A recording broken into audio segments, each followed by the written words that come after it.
You ever wake up to a sound so wrong, so out of place, that your whole body goes on alert? That was me, woken up by hammering.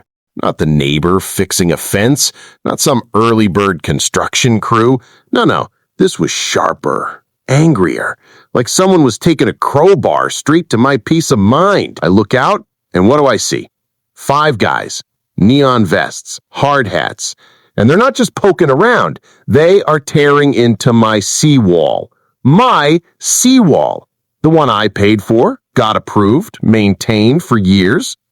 Now picture me, half awake, barefoot, storming down damp sand, yelling, "Hey, what the hell do you think you're doing?" One guy, tall and wiry, doesn't even glance at me. Just mutters, "HOA order, you've been warned. Structure violates community guidelines.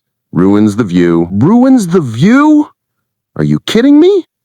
This wall has been there longer than half these McMansions, and now it's a problem? And then, here comes Karen.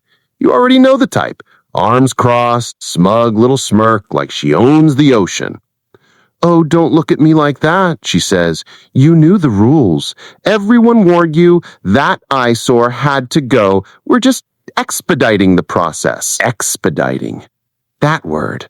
Like tearing down private property without a court order is just expediting. I wanted to call the sheriff right then, make it messy, but the way Karen looked at me, that grin like she'd already won, I froze, and by sunset, my wall was gone. Just wet sand and a pit in my stomach. But here's the thing about the ocean.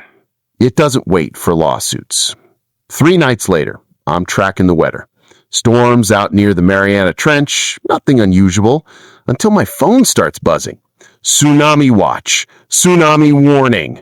Then the sirens, that sound that freezes your blood. I run outside. The waves, meaner than I've ever seen. Neighbors scrambling, cars fishtailing out of driveways, kids screaming, dogs barking. Chaos. And Karen, standing on her perfect porch, screaming into her phone like the Pacific Ocean is going to respond to her HOA complaint. By the time the first surge hit, I was halfway up the bluff, clutching my emergency kit and my cat. I turn, and I'll never forget this, a roaring black wall of water swallowing everything. Decks, fences, those fancy lawns, gone in seconds. Then came the second wave. That one took the houses. Karen's $1 million palace, flattened. Every smug little letter she'd ever sent washed out to sea. Me? My bluff held. Reinforced years ago.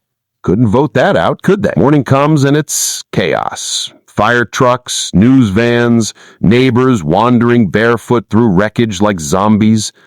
Karen's still there, soaked, mascara streaked, yelling at firefighters like someone owes her a refund on reality. And then the city report drops. Turns out, my wall wasn't just decoration.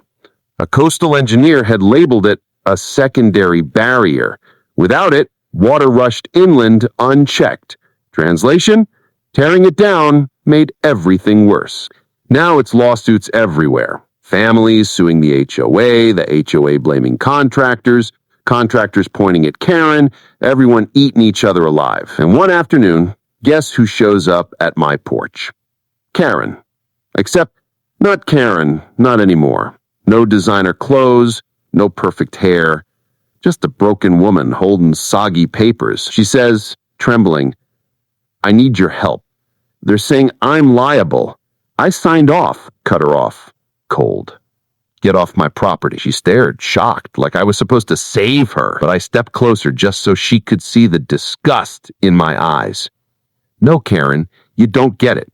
You destroyed my wall. You risked my home, my life, for a damned view. Now, you get to live with it." She crumpled.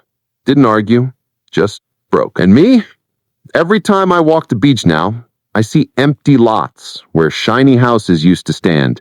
$1 million dreams erased like chalk in the rain. Sometimes when the wind shifts, I swear I can still hear it.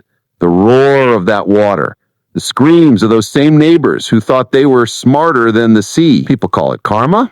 I call it justice. Because here's the truth. Nature doesn't care about HOAs or community guidelines or whose nephew parked an old truck in the driveway. Nature keeps score. And when you cheat the sea always, always collects. So, if you ever find yourself up against the Karen who thinks rules don't apply to her, remember this story.